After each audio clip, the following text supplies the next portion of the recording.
Section 1 of The Scorched Face. Read by Winston Tharp. 1. We expected them home yesterday. Alfred Banbrock wound up his story.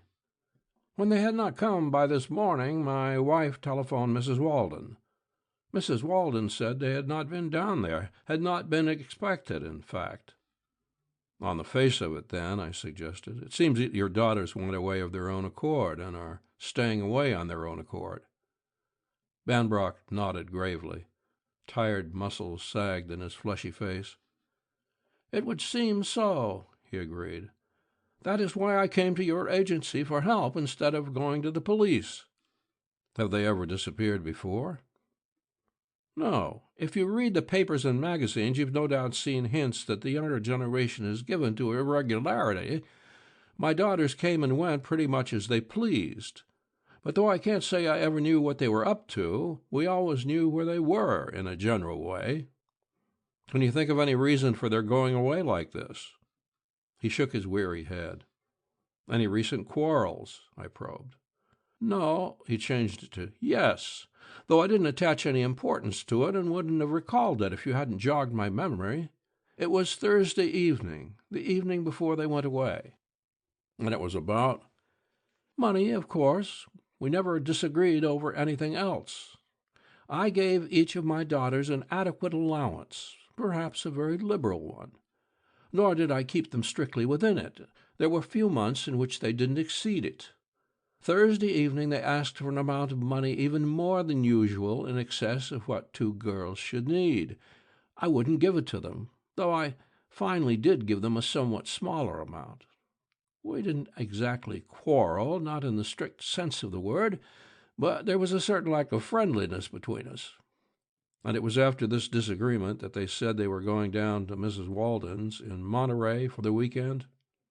Possibly. I'm not sure of that point. I don't think I ever heard of it until the next morning.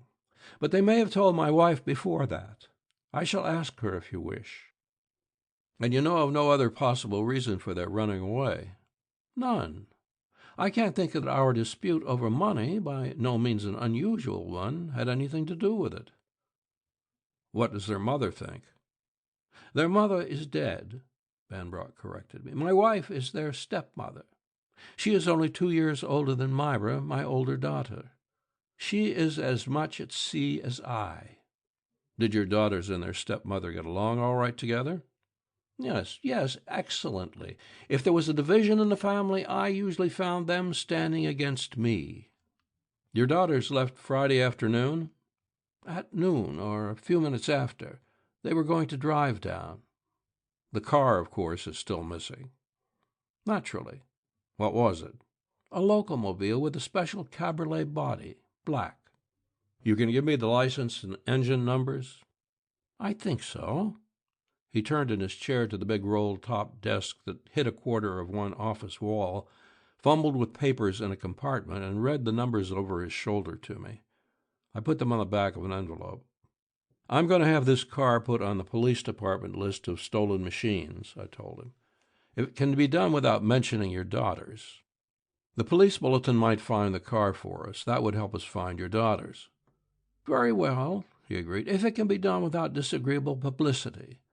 As I told you at first, I don't want any more advertising than is absolutely necessary, unless it becomes likely that harm has come to the girls. I nodded understanding and got up. I want to go out and talk to your wife, I said. Is she home now? Yes, I think so. I'll phone her and tell her you are coming. 2. In a big limestone fortress on top a hill in Seacliff, looking down on an ocean and bay, I had my talk with Mrs. Banbrock. She was a tall, dark girl of not more than 22 years, inclined to plumpness. She couldn't tell me anything her husband hadn't at least mentioned, but she could give me finer details. I got descriptions of the two girls. Myra, 20 years old, 5 feet 8 inches, 150 pounds, athletic, brisk, almost masculine manner and carriage, bobbed brown hair, brown eyes, medium complexion, square face with large chin and short nose, scar over left ear, concealed by hair, fond of horses and all outdoor sports. When she left the house, she wore a blue and green wool dress, small blue hat, short black seal coat, and black slippers. Ruth, 18 years, 5 feet 4 inches, 105 pounds, brown eyes, brown bobbed hair, medium complexion, small oval face, quiet, timid, inclined to lean on her more forceful sister. When last seen, she had worn a tobacco-brown coat trimmed with brown fur over a gray silk dress and a wide brown hat.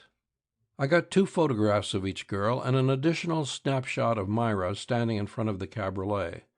I got a list of the things they had taken with them, such things as would naturally be taken on a weekend visit. What I valued most of what I got was a list of their friends, relatives, and other acquaintances, so far as Mrs. Banbrock knew them. "Did they mention Mrs. Walden's invitation before their quarrel with Mr. Banbrock?" I asked when I had my list stowed away. "I don't think so," Mrs. Banbrock said thoughtfully. "I didn't connect the 2 things at all. They didn't really quarrel with her father, you know. It wasn't harsh enough to be called a quarrel." "Did you see them when they left?" "Assuredly. They left at about 12:30 Friday afternoon. They kissed me as usual when they went, and there was certainly nothing in their manner to suggest anything out of the ordinary." "You've no idea at all where they might have gone?" "None." "Can't even make a guess?" "I can't. Among the names and addresses I have given you are some friends and relatives of the girls in other cities. They may have gone to one of those. Do you think we should—" "I'll take care of that," I promised. "Could you pick out 1 or 2 of them as the most likely places for the girls to have gone?" She wouldn't try it. "No," she said positively, "I could not." From this interview I went back to the agency and put the agency machinery in motion, arranging to have operatives from some of the Continental's other branches call on the out-of-town names on my list, having the missing locomobile put on the police department list, turning 1 photograph of each girl over to a photographer to be copied. That done, I set out to talk to the persons on the list Mrs. Banbrock had given me. My first call was to a Constance DeLee in an apartment building on Post Street. I saw a maid. The maid said Miss DeLee was out of town. She wouldn't tell me where her mistress was or when she would be back. From there I went up on Van Ness Avenue and found a Wayne Ferris in an automobile salesroom, a sleek-haired young man whose very nice manners and clothes completely hid anything else, brains, for instance, he might have had. He was very willing to help me, and he knew nothing. It took him a long time to tell me so. A nice boy. Another blank. "Mrs. Scott is in Honolulu." In a real estate office on Montgomery Street, I found my next one, another sleek, stylish, smooth-haired young man with nice manners and nice clothes. His name was Raymond Elwood. I would have thought him a no more distant relative of Ferris than cousin if I hadn't known that the world, especially the dancing, teeing world, was full of their sort. I learned nothing from him. Then I drew some more blanks. "Out of town, shopping. I don't know where you can find him." I found 1 more of the Banbrock girls' friends before I called it a day. Her name was Mrs. Stewart Correll. She lived in Presidio Terrace, not far from the Banbrocks. She was a small woman, or girl, of about Mrs. Banbrock's age, a little fluffy blonde person with wide eyes of that particular blue which always looks honest and candid, no matter what is going on behind it. "I haven't seen either Ruth or Myra for 2 weeks or more," she said in answer to my question. "At that time, the last time you saw them, did either say anything about going away?" "No." Her eyes were wide and frank. A little muscle twitched in the upper lip. "And you've no idea where they might have gone?" "No." Her fingers were rolling her lace handkerchief into a little ball. "Have you heard from them since you last saw them?" "No." She moistened her mouth before she said it. "Will you give me the names and addresses of all the people you know who were also known by the Banbrock girls?" "Why, is there—" "There's a chance that some of them may have seen them more recently than you," I explained, "or may have even seen them since Friday." Without enthusiasm, she gave me a dozen names. All were already on my list. Twice she hesitated, as if about to speak a name she did not want to speak. Her eyes stayed on mine, wide and honest. Her fingers, no longer balling the handkerchief, picked at the cloth of her skirt. I didn't pretend to believe her, but my feet weren't solidly enough on the ground for me to put her on the grill. I gave her a promise before I left, one that she could get a threat out of if she liked. "Thanks very much," I said. "I know it's hard to remember things exactly. If I run across anything that will help your memory, I'll be back to let you know about it." "What? Yes, do," she said. Walking away from the house, I turned my head to look back just before I passed out of sight. A curtain swung into place at a second-floor window. The street lights weren't bright enough for me to be sure the curtain had swung in front of a blonde head. My watch told me it was 9:30, too late to line up any more of the girls' friends. I went home, wrote my report for the day, and turned in, thinking more about Mrs. Correll than about the girls. She seemed worth an investigation. 3. Some telegraphic reports were in when I got to the office the next morning. None was of any value. Investigation of the names and addresses in other cities had revealed nothing. An investigation in Monterey had established reasonably, which is about as well as anything is ever established in the detecting business, that the girls had not been there recently, that the locomobile had not been there. The early editions of the afternoon papers were on the street when I went out to get some breakfast before taking up the grind where I had dropped it the previous night. I bought a paper to prop behind my grapefruit. It spoiled my breakfast for me. Banker's wife, suicide. Mrs. Stuart Correll, wife of the vice president of the Golden Gate Trust Company, was found dead early this morning by her maid in her bedroom, in her home in Presidio Terrace. A bottle believed to have contained poison was on the floor beside the bed. The dead woman's husband could give no reason for his wife's suicide. He said she had not seemed depressed or... I gave my eggs and toast a quick play, put my coffee down in a lump, and got going. At the Correll residence, I had to do a lot of talking before I could get to Correll. He was a tall, slim man of less than 35, with a sallow, nervous face and blue eyes that fidgeted. "I'm sorry to disturb you at a time like this," I apologized when I had finally insisted my way into his presence. "I won't take up any more of your time than necessary. I am an operative of the Continental Detective Agency. I have been trying to find Ruth and Myra Banbrock, who disappeared several days ago. You know them, I think." "Yes," he said without interest. "I know them." "You knew that they had disappeared?" "No." His eyes switched from a chair to a rug. "Why should I?" "Have you seen either of them recently?" I asked, ignoring his question. "Last week, Wednesday, I think. They were just leaving, standing at the door talking to my wife when I came home from the bank." "Didn't your wife say anything to you about their vanishing?" "No, really, I can't tell you anything about the Mrs. Banbrock. If you'll excuse me—" "Just a moment longer," I said. "I wouldn't have bothered you if it hadn't been necessary. I was here last night to question Mrs. Correll. She seemed nervous. My impression was that some of her answers to my questions were evasive. He was up out of his chair. His face was red in front of mine. "You!" he cried. "I can thank you for—" "Now, Mr. Correll," I tried to quiet him. "There's no use." But he had himself all worked up. "You drove my wife to her death," he accused me.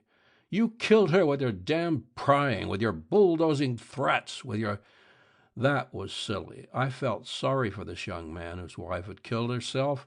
Apart from that, I had work to do. I tightened the screws. "We won't argue, Correll," I told him. "The point is, I came here to see if your wife could tell me anything about the Banbrocks. She told me less than the truth. Later, she committed suicide. I want to know why. Come through for me, and I'll do what I can to keep the papers and the public from linking her death with the girl's disappearance." "Linking her death with their disappearance?" he exclaimed. "That's absurd." "Maybe, but the connection is there." I hammered away at him. I felt sorry for him, but I had work to do. "It's there. If you'll give it to me, maybe it won't have to be advertised. I'm going to get it, though. You give it to me, or I'll go out after it in the open." For a moment I thought he was going to take a poke at me. I wouldn't have blamed him.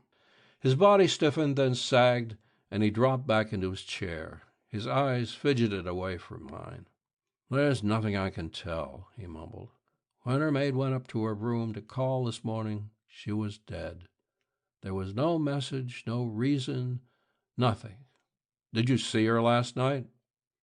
"No, I was not home for dinner. I came in late and went straight to my own room, not wanting to disturb her. I hadn't seen her since I left the house that morning." "Did she seem disturbed or worried then?" "No." "Why do you think she did it?" "My God, man, I don't know. I've thought and thought, but I don't know." "Health?" "She seemed well. She was never ill, never complained." "Any recent quarrels?" "We never quarreled, never, in the 1.5 years we've been married." "Financial trouble?" He shook his head without speaking or looking up from the floor. "Any other worry?" He shook his head again. "Did the maid notice anything peculiar in her behavior last night?" "Nothing." "Have you looked through her things for papers, letters?" "Yes, and found nothing." He raised his head to look at me. "The only thing," he spoke very slowly, there was a little pile of ashes in the grate in her room, as if she had burned papers or letters." Corell held nothing more for me, nothing I could get out of him anyway. The girl at the front gate in Alfred Banbrock's Shoreman's Building suite told me he was in conference. I sent my name in. He came out of conference to take me into his private office. His tired face was full of questions. I didn't keep him waiting for the answers. He was a grown man. I didn't edge around the bad news. "Things have taken a bad break," I said as soon as we were locked in together. "I think we'll have to go to the police and newspapers for help. A Mrs. Corell, a friend of your daughter's, lied to me when I questioned her yesterday. Last night she committed suicide." "Irma Corell? Suicide?" "You knew her?" "Yes, intimately. She was a close friend of my wife and daughter's." "She killed herself?" "Yes, poison. Last night. Where does she fit in with your daughter's disappearance?" "Where?" he repeated. "I don't know. Must she fit in?" "I think she must. She told me she hadn't seen your daughters for a couple of weeks. Her husband told me just now that they were talking to her when he came home from the bank last Wednesday afternoon. She seemed nervous when I questioned her. She killed herself shortly afterward. There's hardly a doubt that she fits in somewhere." "And that means—" "That means," I finished for him, "that your daughters may be perfectly safe, but that we can't afford to gamble on that possibility." "You think harm has come to them?" "I don't think anything," I evaded, "except that with a death tied up closely with their going, we can't afford to play around." Banbrock got his attorney on the phone, a pink-faced, white-haired old boy named Norwal, who had the reputation of knowing more about corporations than all the Morgans, but who hadn't the least idea as to what police procedure was all about, and told him to meet us at the Hall of Justice. We spent an 1.5 hours there, getting the police turned loose on the affair and giving the newspapers what we wanted them to have. That was plenty of dope on the girls, plenty of photographs and so forth, but nothing about the connection between them and Mrs. Corell. Of course, we let the police in on that angle. 4. After Banbrock and his attorney had gone away together, I went back to the detectives' assembly room to chew over the job with Pat Reddy, the police sleuth assigned to it. Pat was the youngest member of the Detective Bureau, a big blond Irishman who went in for the spectacular in a lazy way. A couple of years ago, he was a new copper, pounding his feet in harness on a hillside beat. One night he tagged an automobile that was parked in front of a fire plug. The owner came out just then and gave him an argument. She was Aletha Wallach, only and spoiled daughter of the owner of the Wallach Coffee Company, a slim, reckless youngster with hot eyes. She must have told Pat plenty. He took her over to the station and dumped her in a cell. Old Wallach, so the story goes, showed up the next morning with a full head of steam and half the lawyers in San Francisco. But Pat made his charge stick, and the girl was fine. Old Wallach did everything but take a punch at Pat in the corridor afterward. Pat grinned his sleepy grin at the coffee importer and drawled, "You better lay off me, or I'll stop drinking your coffee." That crack got into most of the newspapers in the country, and even into a Broadway show. But Pat didn't stop with a snappy comeback. 3 days later, he and Aletha Wallach went over to Alameda and got themselves married. I was in on that part. I happened to be on the ferry they took, and they dragged me along to see the deed done. Old Wallach immediately disowned his daughter, but that didn't seem to worry anybody else. Pat went on pounding his beat, but now that he was conspicuous, it wasn't long before his qualities were noticed. He was boosted into the detective bureau. Old Wallach relented before he died and left Aletha both of his millions. Pat took the afternoon off to go to the funeral and went back to work that night, catching a wagon-load of gunmen. He kept on working. I don't know what his wife did with her money, but Pat didn't even improve the quality of his cigars, though he should have. He lived in the Wallach mansion, true enough, and now and then on rainy mornings he would be driven down to the hall in an Hispano-Suiza brougham, but there was no difference in him beyond that. That was the big blond Irishman who sat across a desk from me in the assembly room and fumigated me with something shaped like a cigar. He took the cigar-like thing out of his mouth presently and spoke through the fumes. "This Corell woman you think's tied up with the Van Brocks. She was stuck up a couple of months back and nicked for $800. Know that?" I hadn't known it. "Lose anything besides cash?" I asked. "No." "You believe it?" He grinned. "That's the point," he said. "We didn't catch the bird who did it. With women who lose things that way, especially money, it's always a question whether it's a hold-up or a hold-out." He teased some more poison gas out of the cigar thing and added, "The hold-up might have been on the level, though. What are you figuring on doing now?" "Let's go up to the agency and see if anything new has turned up. Then I'd like to talk to Mrs. Banbrock again. Maybe she can tell us something about the Corell woman." At the office, I found that reports had come in on the rest of the out-of-town names and addresses. Apparently none of these people knew anything about the girl's whereabouts. Reddy and I went on up to Seacliff to the Banbrock home. Banbrock had telephoned the news of Mrs. Corell's death to his wife, and she had read the papers. She told us she could think of no reason for the suicide. She could imagine no possible connection between the suicide and her stepdaughter's vanishing. "Mrs. Corell seemed as nearly contented and happy as usual the last time I saw her, 2 or 3 weeks ago," Mrs. Banbrock said. "Of course, she was by nature inclined to be dissatisfied with things, but not to the extent of doing a thing like this." "Do you know of any trouble between her and her husband?" "No. So far as I know, they were happy, though—" She broke off, hesitancy, embarrassment showing in her dark eyes. "Though?" I repeated. "If I don't tell you now, you'll think I'm hiding something," she said, flushing and laughing a little laugh that held more nervousness than amusement. "It hasn't any bearing, but I was just a little jealous of Irma. She and my husband were, everyone thought they would marry. That was a little before he and I married. I never let it show, and I dare say it was a foolish idea. But I always had a suspicion that Irma married Stuart more in pique than for any other reason, and that she was still fond of Alfred, Mr. Banbrock." "Was there anything definite to make you think that?" "No, nothing really. I never thoroughly believed it. It was just a sort of vague feeling. Cattiness, no doubt, more than anything else." It was getting along toward evening when Pat and I left the Banbrock house. Before we knocked off for the day, I called up the old man, the Continental's San Francisco branch manager, and therefore my boss, and asked him to sic an operative on Irma Corell's past. I took a look at the morning papers, thanks to their custom of appearing almost as soon as the sun is out of sight, before I went to bed. They had given our job a good spread. All the facts except those having to do with the Corell angle were there, plus photographs and the usual assortment of guesses and similar garbage. The following morning I went after the friends of the missing girls to whom I had not yet talked. I found some of them and got nothing of value from them.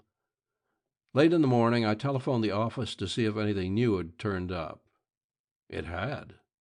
"We've just had a call from the sheriff's office at Martinez," the old man told me. "An Italian grape grower near Knob Valley picked up a charred photograph a couple of days ago and recognized it as Ruth Banbrock when he saw her picture in the morning's paper. Will you get up there? A deputy sheriff and the Italian are waiting for you in the Knob Valley marshal's office." "I'm on my way," I said. At the ferry building, I used the 4 minutes before my boat left, trying to get Pat ready on the phone, with no success. Knob Valley is a town of less than 1,000 people, a dreary, dirty town in Contra Costa County. A San Francisco-Sacramento local sent me down there while the afternoon was still young. I knew the marshal slightly, Tom Orth. I found 2 men in the office with him. Orth introduced us.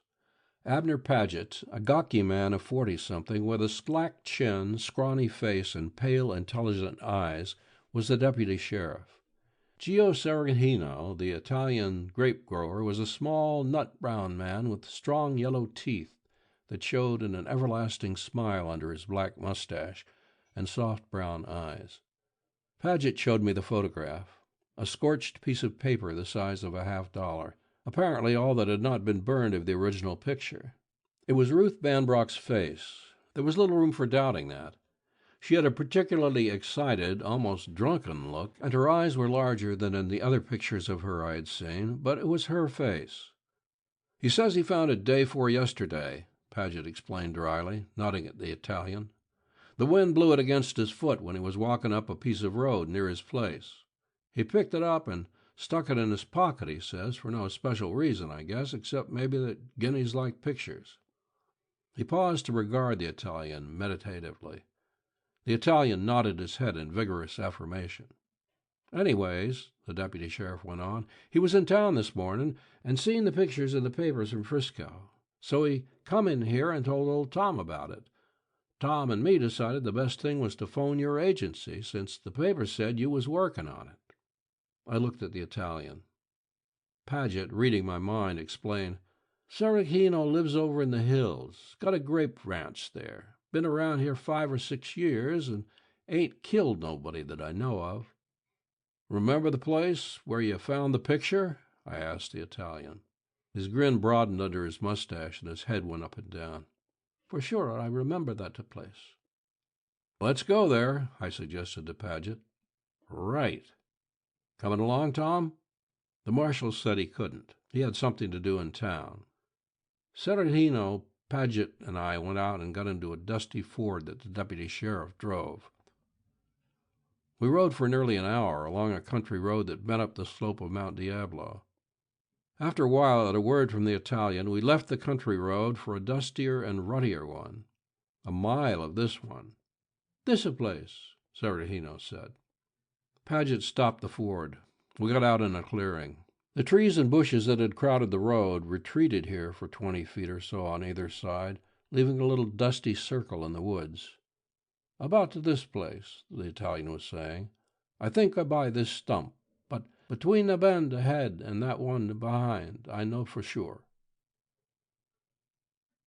End of section 1.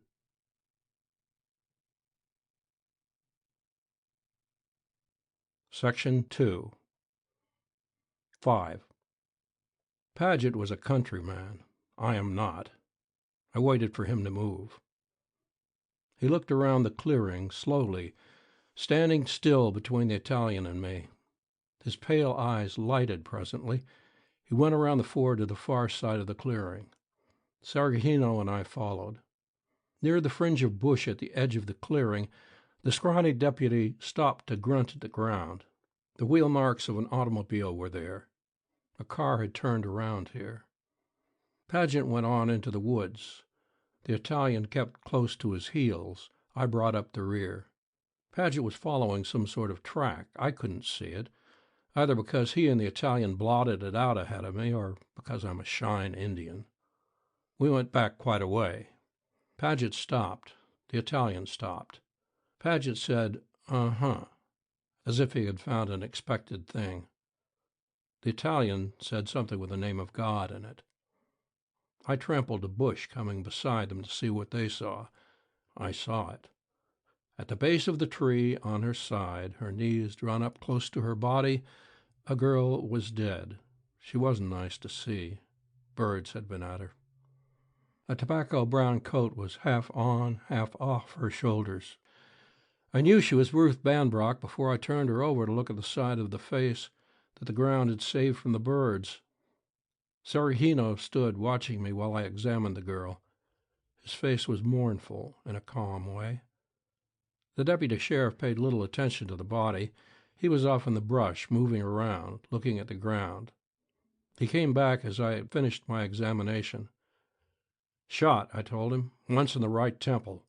Before that, I think, there was a fight. There are marks on the arm that was under her body. There's nothing on her. No jewelry, money, nothing." "That goes," Paget said. "2 women got out of the car back in the clearing and came here. Could have been 3 women, if the others carried this one. Can't make how many went back. One of them was larger than this one. There was a scuffle here. Find the gun?" "No," I said. "Neither did I. It went away in the car then. There's what's left of a fire over there." He ducked his head to the left. "Paper and rags burnt. Not enough left to do us any good. I reckon the photo Carahino found blew away from the fire. Late Friday, I'd put it, or maybe Saturday morning. No nearer than that."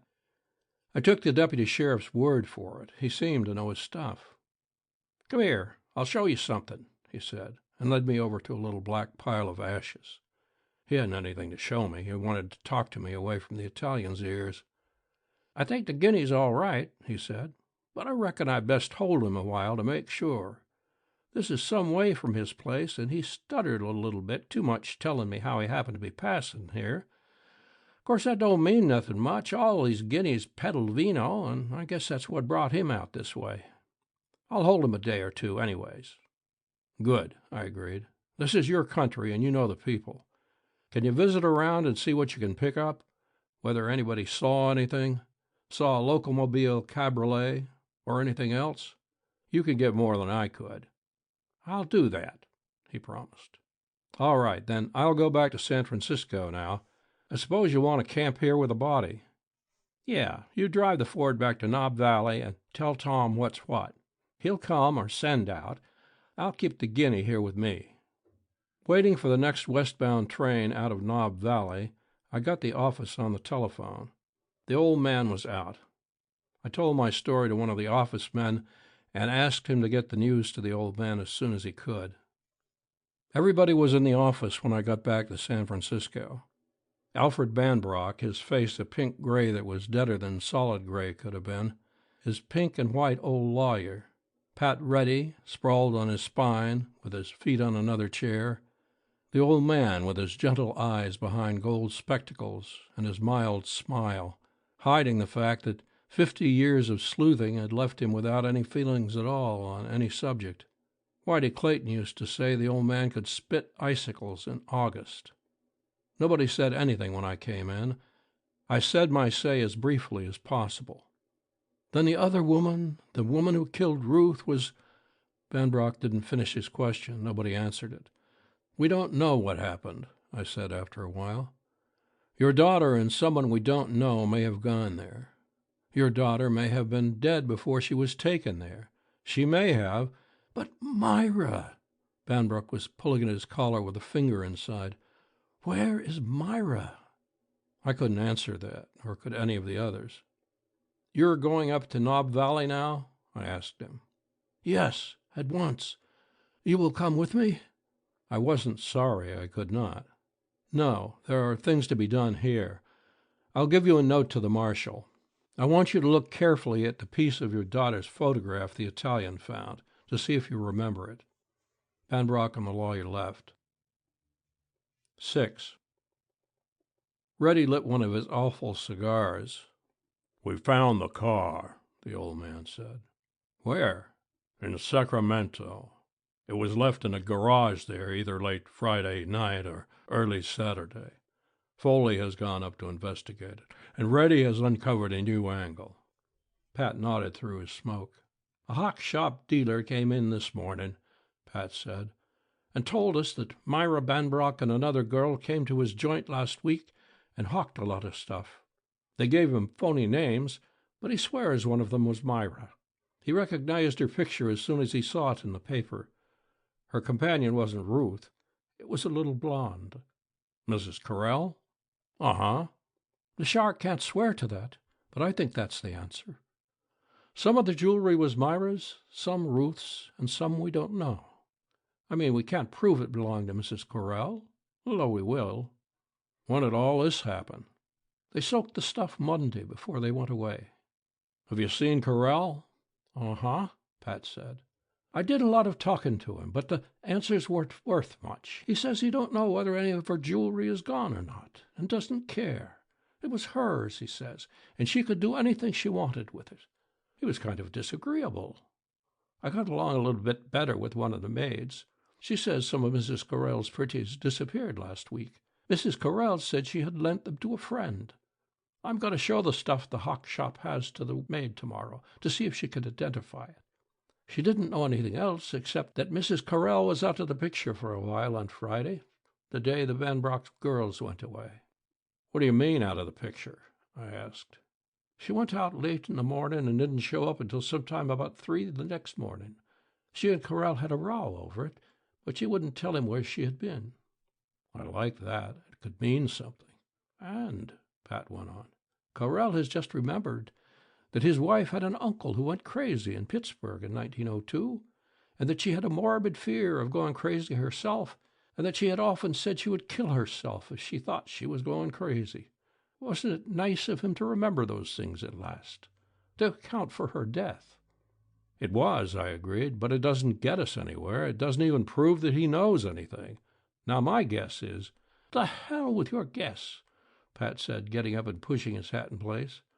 Your guesses all sound like a lot of static to me. I'm going home, eat my dinner, read my Bible, and go to bed. I suppose he did. Anyway, he left us. We all might as well have spent the next 3 days in bed, for all the profit that came out of our running around. No place we visited, nobody we questioned added to our knowledge. We were in a blind alley. We learned that the locomobile was left in Sacramento by Myra Banbrock, not by anybody else. But we didn't learn where she went afterward. We learned that some of the jewelry in the pawn shop was Mrs. Correll's. The locomobile was brought back from Sacramento. Mrs. Correll was buried. Ruth Banbrock was buried. The newspapers found other mysteries. Reddy and I dug, and all we brought up was dirt. The following Monday brought me close to the end of my rope. There seemed to be nothing more to do but sit back and hope that the circulars with which we had plastered North America would bring results. Reddy had already been called off and put to running out fresher trails. I hung on because Banbrock wanted me to keep at it so long as there was the shadow of anything to keep at. But by Monday, I had worked myself out. Before going to Banbrock's office to tell him I was licked, I dropped in at the Hall of Justice to hold a wake over the job with Pat Reddy. He was crouched over his desk writing a report on some other job. "Hello," he greeted me, pushing his report away and smearing it with ashes from his cigar. "How do the Banbrock doings?" "They don't," I admitted. "It doesn't seem possible with a stack-up what it is that we should have come to a dead stop. It's there for us, if we can find it. The need of money before both the Banbrock and the Correll calamities, Mrs. Correll's suicide after I had questioned her about the girls, her burning things before she died, and the burning of things immediately before or after Ruth Banbrock's death." "Maybe the trouble is," Pat suggested, "that you're not such a good sleuth." "Maybe." We smoked in silence for a minute or two after that insult. "You understand," Pat said presently, "there doesn't have to be any connection between the Banbrock death and disappearance and the Correll death?" "Maybe not. But there has to be a connection between the Banbrock death and the Banbrock disappearance. There was a connection in a pawn shop between the Banbrock and Correll actions before those things. If there is that connection, then—" I broke off, all full of ideas. "What's the matter?" Pat asked. "Swallow your gum?" "Listen." I let myself get almost enthusiastic. We've got what happened to 3 women hooked up together. If we could tie up some more in the same string, I want the names and addresses of all the women and girls in San Francisco who have committed suicide, been murdered, or have disappeared within the past year. You think this is a wholesale deal? I think the more we can tie up together, the more lines we'll have to run out, and they can't all lead nowhere. Let's get our list, Pat." We spent all the afternoon and most of the night getting it. Its size would have embarrassed the Chamber of Commerce. It looked like a hunk of the telephone book. Things happen in a city in a year. The section devoted to strayed wives and daughters was the largest, suicides next, and even the smallest division, murders, wasn't any too short. We could check off most of the names against what the police department had already learned of them and their motives, weeding out those positively accounted for in a manner nowise connected with our present interest. The remainder we split into 2 classes, those of unlikely connection and those of more possible connection. Even then, the second list was longer than I had expected or hoped. There were 6 suicides in it, 3 murders, and 21 disappearances. Reddy had other work to do. I put the list in my pocket and went calling. 7. For 4 days I ground at the list. I hunted, found, questioned, and investigated friends and relatives of the women and girls on my list. My questions all hit in the same direction. Had she been acquainted with Myra Banbrock, Ruth, Mrs. Correll? Had she been in need of money before her death or disappearance? Had she destroyed anything before her death or disappearance? Had she known any of the other women on my list? 3 times I drew yeses. Sylvia Varney, a girl of 20 who had killed herself on November 5th, had drawn $600 from the bank the week before her death. No one in her family could say what she had done with the money. A friend of Sylvia Varney's, Ada Youngman, a married woman of 25 or 6, had disappeared on December 2nd and was still gone. The Varney girl had been at Mrs. Youngman's home an hour before she, the Varney girl, killed herself.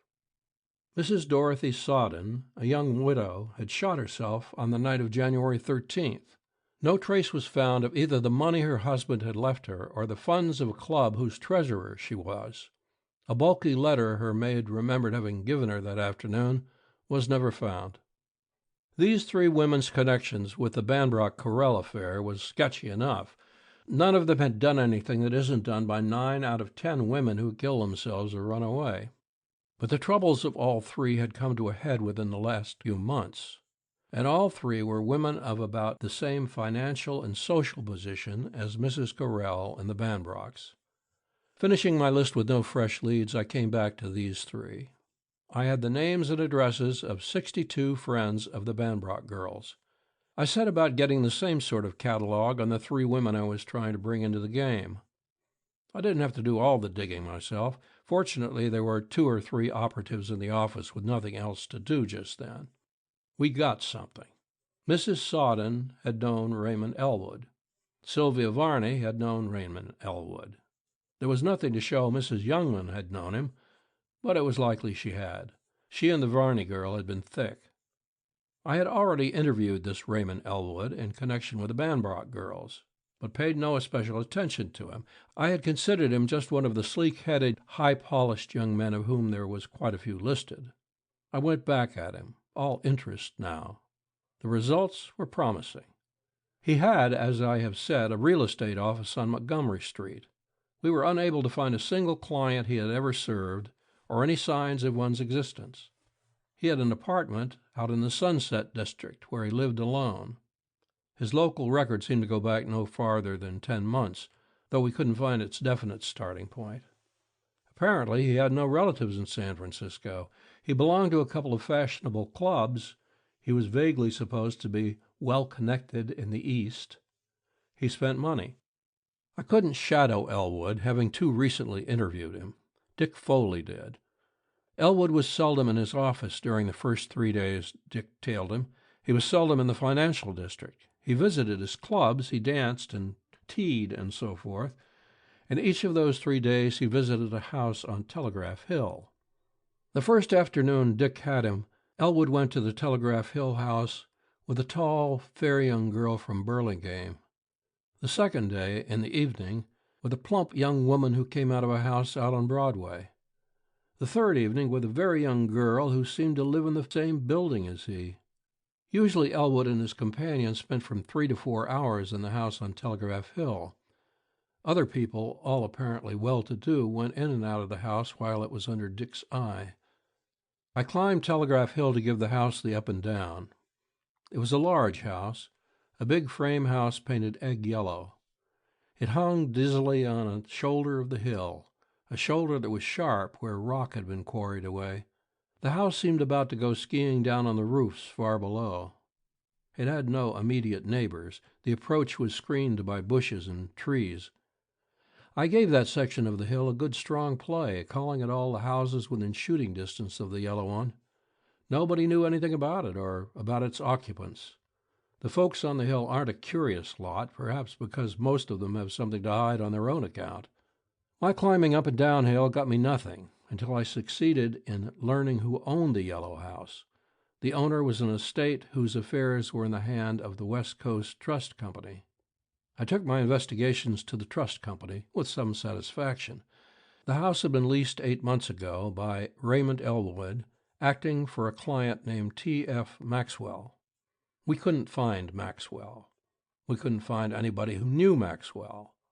We couldn't find any evidence that Maxwell was anything but a name. One of the operatives went up to the yellow house on the hill and rang the bell for half an hour with no result. We didn't try that again, not wanting to stir things up at this stage. I made another trip up the hill, house hunting. I couldn't find a place as near the yellow house as I would have liked, but I succeeded in renting a 3-room flat from which the approach to it could be watched. Dick and I camped in the flat, with Pat ready when he wasn't off on other duties, and watched machines turn into the screened path that led to the egg-tinted house. Afternoon and night there were machines. Most of them carried women. We saw no one we could place as a resident of the house. Elwood came daily, once alone, the other time with women whose faces we couldn't see from our window.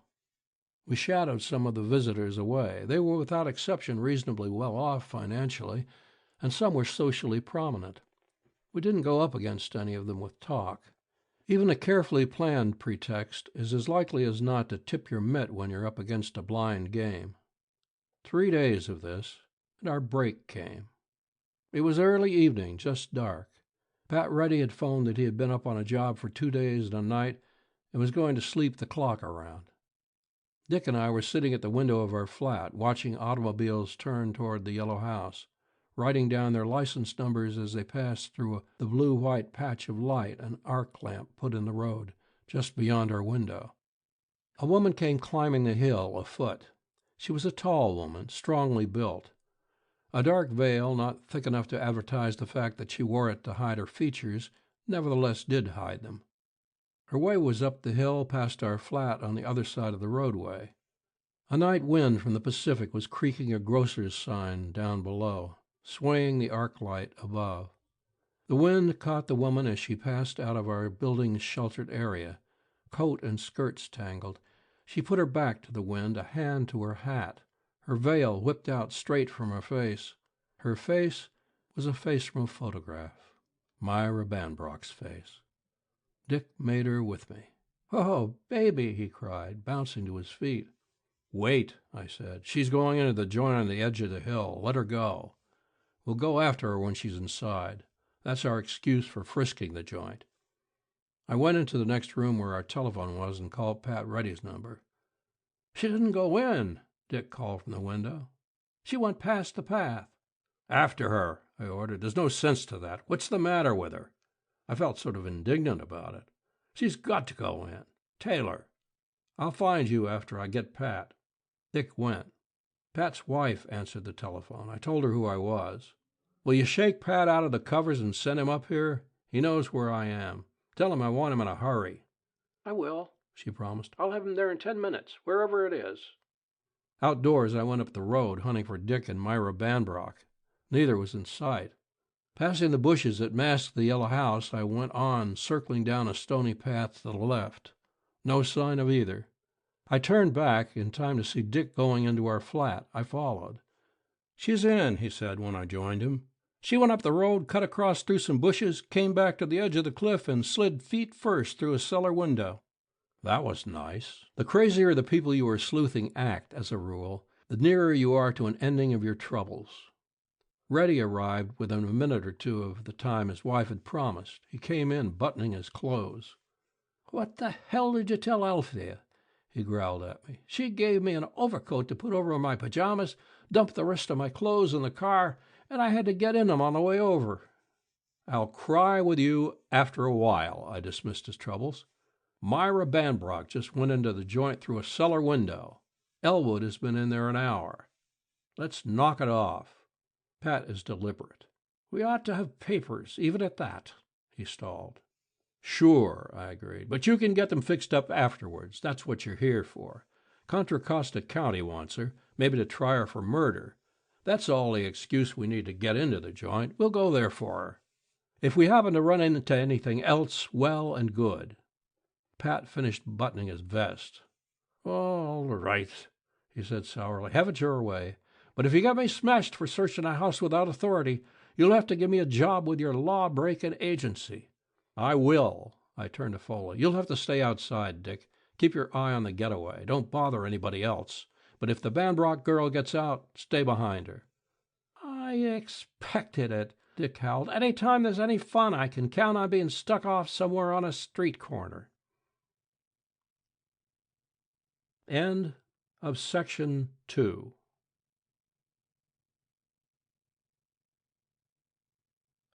Section 3. 8. Pat Ruddy and I went straight up the bush-hidden path to the yellow house's front door and rang the bell. A big black man in a red fez, red silk jacket over red striped silk shirt, red zouave pants, and red slippers opened the door. He filled the opening, framed in the black of the hall behind him. "Is Mr. Maxwell home?" I asked. The black man shook his head and said words in a language I don't know. "Mr. Elwood, then." Another shaking of the head, more strange language. "Let's see whoever is home, then," I insisted. Out of the jumble of words that meant nothing to me, I picked 3 in garbled English, which I thought were master, not, and home. The door began to close. I put a foot against it. Pat flashed his buzzer. Though the black man had poor English, he had knowledge of police badges. One of his feet stamped on the floor behind him. A gong boomed deafeningly in the rear of the house. The black man bent his weight to the door. My weight on the foot that blocked the door, I leaned sideways, swaying to the Negro. Slamming from the hip, I put my fist in the middle of him. Reddy hit the door, and we went into the hall. "'Fore God, fat shorty," the black man gasped in good black Virginian, "you done hurt me."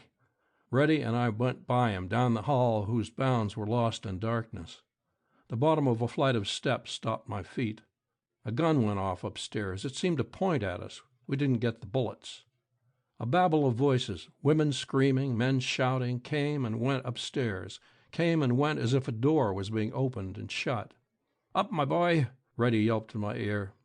We went up the stairs. We didn't find the man who had shot at us. At the head of the stairs, a door was locked. Reddy's bulk forced it. We came into bluish light, a large room all purple and gold, confusion of overturned furniture and rumpled rugs. A gray slipper lay near a far door. A green silk gown was in the center of the floor. No person was there. I raced Pat to the curtained door beyond the slipper. The door was not locked. Reddy yanked it wide. A room with 3 girls and a man crouching in a corner, fear in their faces. Neither of them was Myra Banbrock or Raymond Elwood or anyone we knew. Our glances went away from them after the first quick look. The open door across the room grabbed our attention. The door gave to a small room. The room was chaos, a small room packed and tangled with bodies, live bodies, seething, writhing. The room was a funnel into which men and women had been poured. They boiled noisily toward the one small window that was the funnel's outlet. Men and women, youths and girls, screaming, struggling, squirming, fighting. Some had no clothes. "We'll get through and block the window," Pat yelled in my ear. "Like hell," I began, but he was gone ahead into the confusion. I went after him.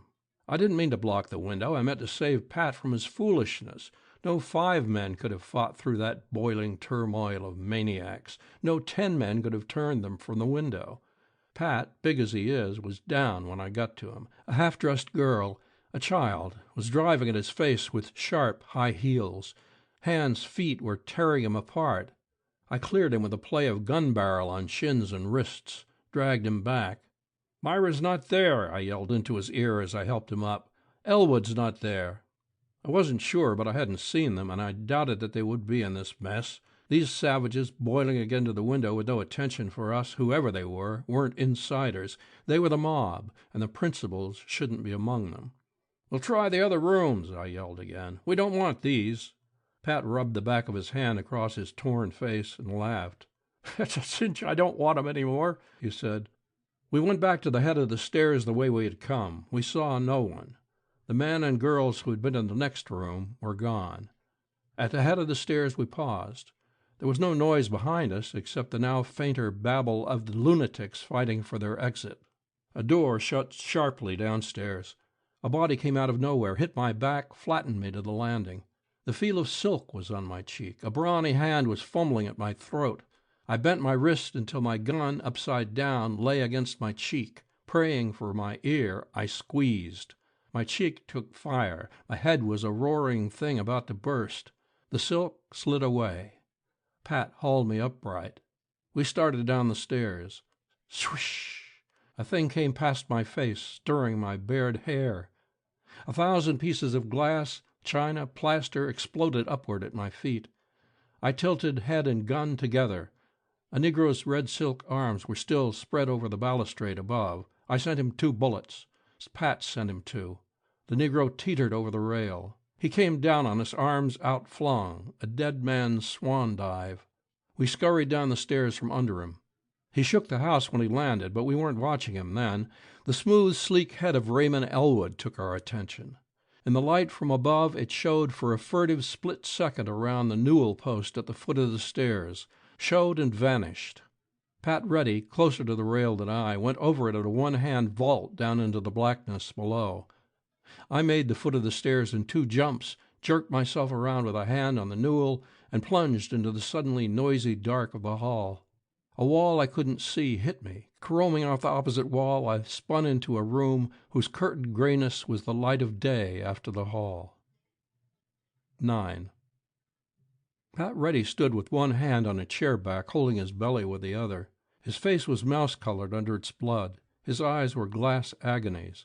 He had the look of a man who had been kicked. The grin he tried failed. He nodded toward the rear of the house. I went back. In a little passageway I found Raymond Elwood. He was sobbing and pulling frantically at a locked door. His face was the hard white of utter terror. I measured the distance between us. He turned as I jumped. I put everything I had in the downswing of my gun barrel.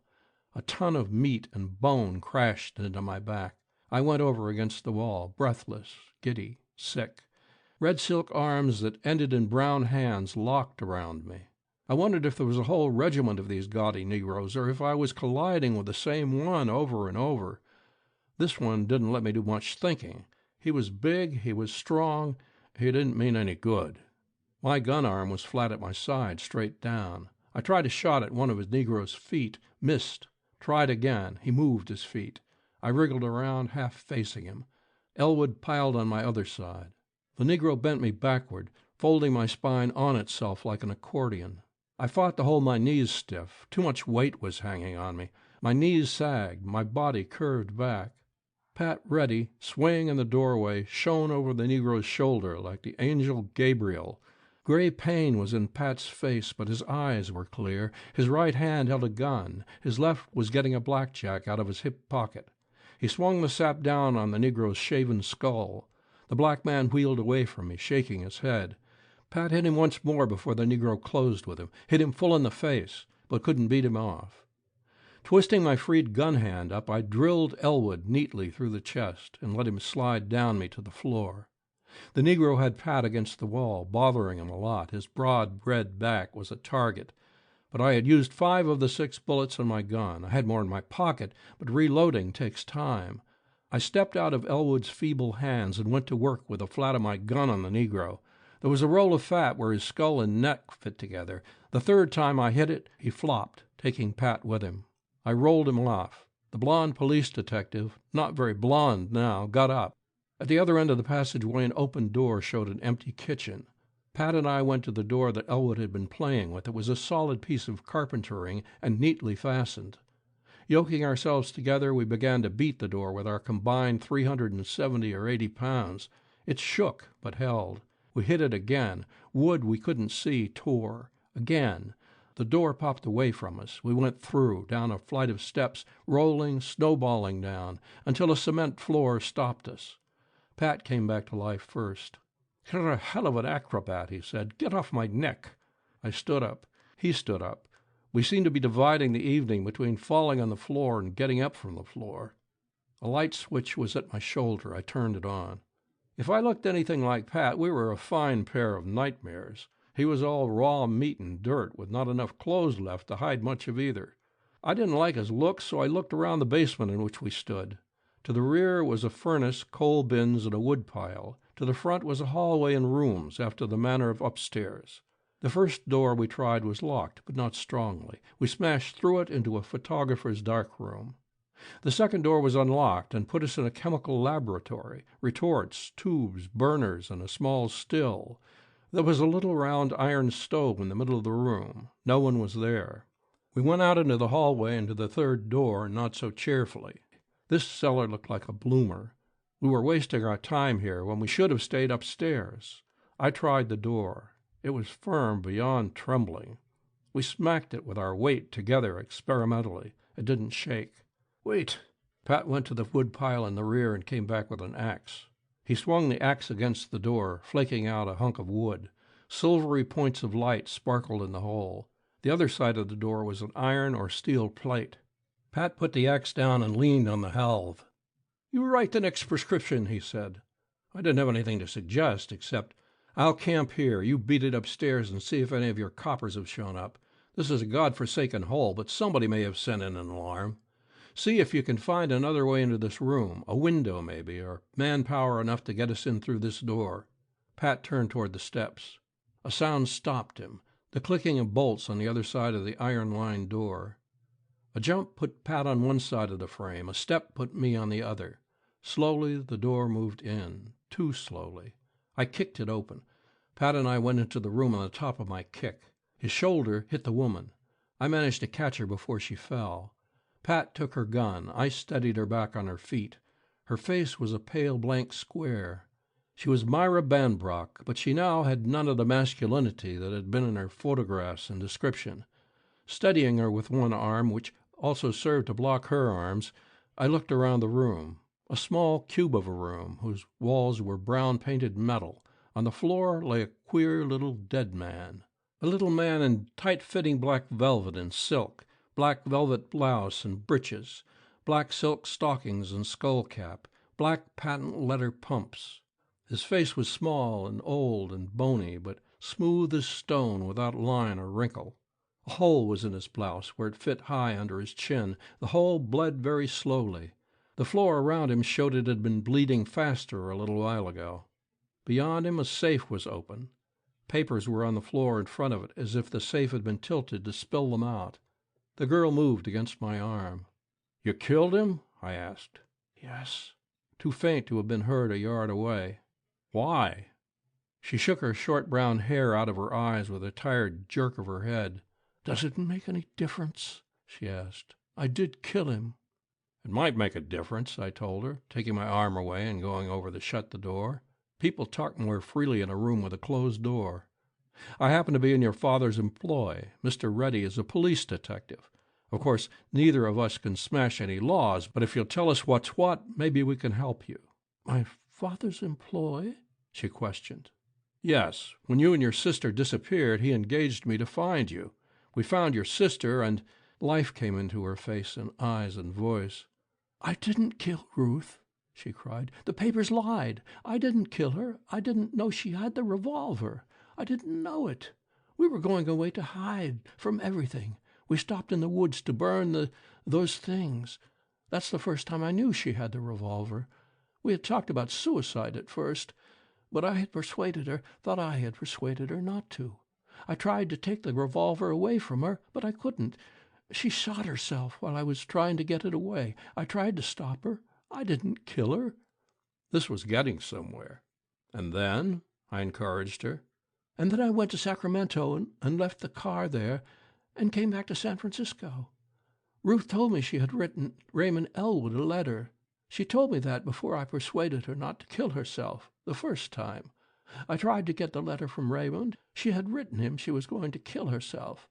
I tried to get the letter, but Raymond said he had given it to Haldor. So I came here this evening to get it. I had just found it when there was a lot of noise upstairs. Then Haldor came in and found me. He bolted the door, and I shot him with a revolver that was in the safe. I shot him when he turned around, before he could say anything. It had to be that way, or I couldn't." "You mean you shot him without being threatened or attacked by him?" Pat asked. "Yes, I was afraid of him, afraid to let him speak. I hated him. I couldn't help it. It had to be that way. If he had talked, I couldn't have shot him. He wouldn't have let me." "Who was this Haldor?" I asked. She looked away from Pat and me, at the walls, at the ceiling, at the queer little dead man on the floor. 10. "He was a—" She cleared her throat and started again, staring down at her feet. "Raymond Elwood brought us here the first time. We thought it was funny. But Haldor was a devil. He told you things and you believed them. You couldn't help it. He told you everything and you believed it. Perhaps we were drugged. There was always a warm, bluish wine. It must have been drugged. We couldn't have done those things if it hadn't. Nobody would. He called himself a priest of Alzoa. He taught a freeing of the spirit from the flesh by—" Her voice broke huskily. She shuddered. "It was horrible," she went on presently in the silence Pat and I had left for her. "But you believed him.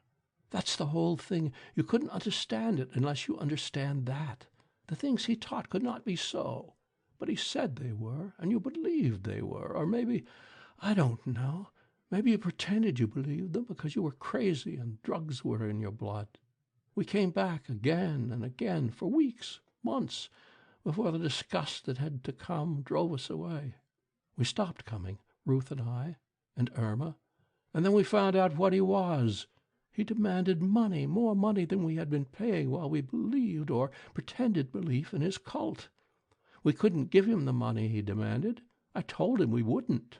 He sent us photographs of us, taken during the times here. They were pictures you couldn't explain.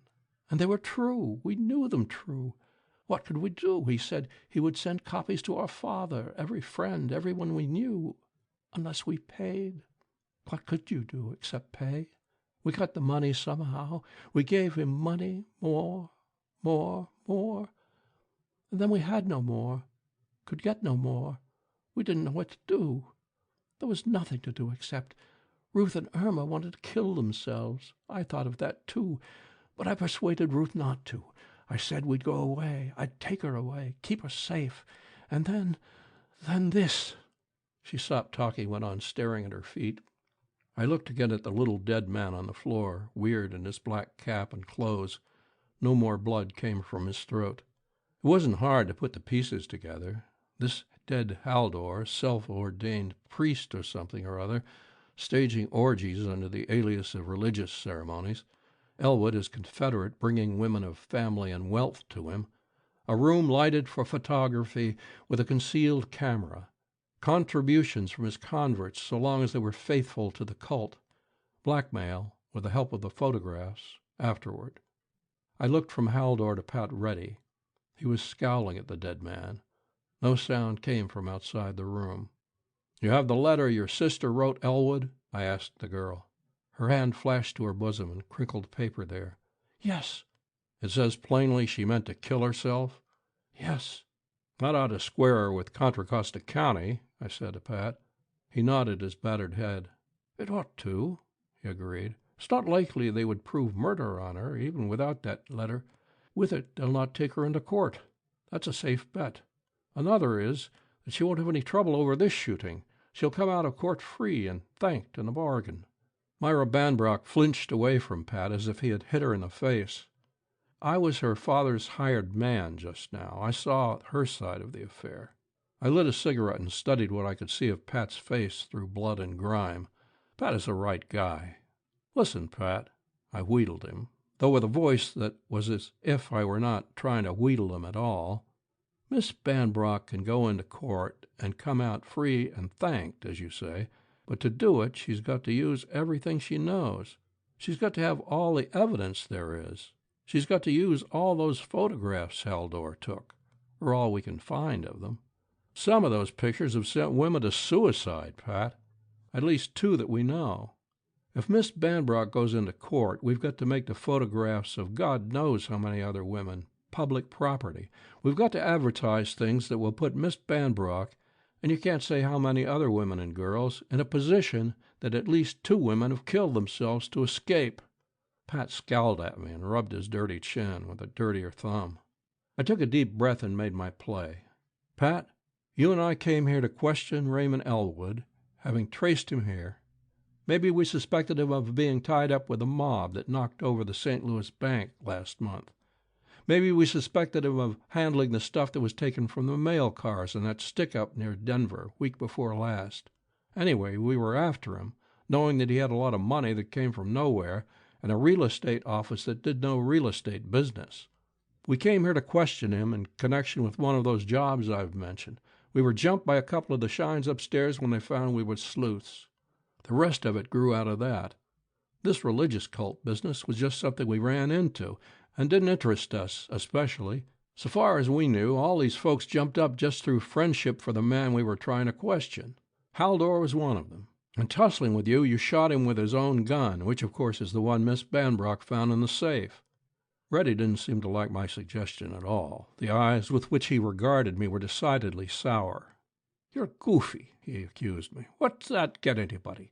They won't keep Miss Banbrock out of it. She's here, isn't she? And the rest of it will come out like thread off a spool." "But Miss Banbrock wasn't here," I explained. "Maybe the upstairs is full of coppers by now. Maybe not. Anyway, you're going to take Miss Banbrock out of here and turn her over to Dick Foley, who will take her home. She's got nothing to do with this party. Tomorrow, she and her father's lawyer and I will all go up to Martinez and make a deal with the prosecuting attorney of Contra Costa County. We'll show him how Ruth killed herself. If somebody happens to connect the Elwood who I hope is dead upstairs with the Elwood who knew the girls and Mrs. Correll, what of it? If we keep out of court, as we'll do by convincing the Contra Costa people they can't possibly convict her of her sister's murder, we'll keep out of the newspapers and out of trouble." Pat hung fire, thumb still to chin. "Remember," I urged him, "it's not only Miss Banbrock we're doing this for. It's a couple of dead ones and a flock of live ones who certainly got mixed up with Haldor of their own accords, but who didn't stop being human beings on that account." Pat shook his head stubbornly. "I'm sorry," I told the girl with faked hopelessness. "I've done all I can, but it's a lot to ask of Reddy. I don't know that I blame him for being afraid to take a chance on—" Pat is Irish. "Don't be so damned quick to fly off," he snapped at me, cutting short my hypocrisy. "But why do I have to be the one that shot this Haldor? Why not you?" I had him. "Because," I explained, "you're a bull and I'm not. There'll be less chance of a slip-up if he was shot by a bona fide, star-wearing, flat-footed officer of the peace. I killed most of those birds upstairs. You ought to do something to show you were here." That was only part of the truth. My idea was that if Pat took the credit, he couldn't very well ease himself out afterward, no matter what happened. Pat's a right guy, and I'd trust him anywhere, but you can trust a man just as easily if you have him sewed up. Pat grumbled and shook his head, but "I'm ruining myself, I don't doubt," he growled, "but I'll do it this once." "Attaboy." I went over to pick up the girl's hat from the corner in which it lay. "I'll wait here until you come back from turning her over to Dick." I gave the girl her hat and orders together. "You go to your home with the man Reddy turns you over to.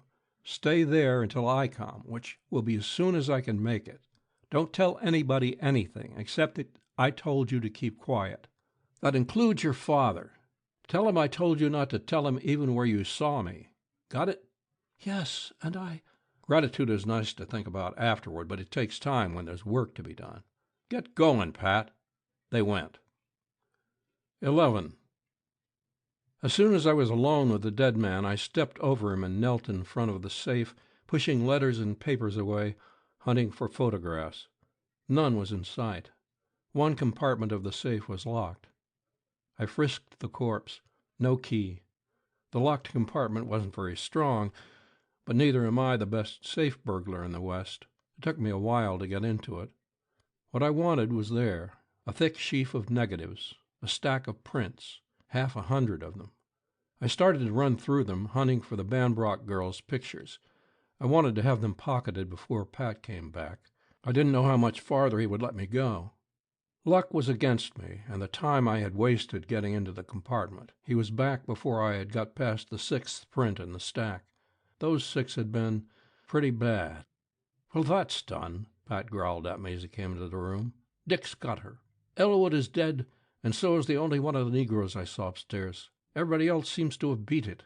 No bulls have shown, so I put in a call for a wagonful." I stood up, holding the sheaf of negatives in one hand, the prints in the other. "What's all that?" he asked. I went after him again. "Photographs. You've just done me a big favor, Pat, and I'm not hoggish enough to ask another. But I'm going to put something in front of you, Pat. I'll give you the lay, and you can name it.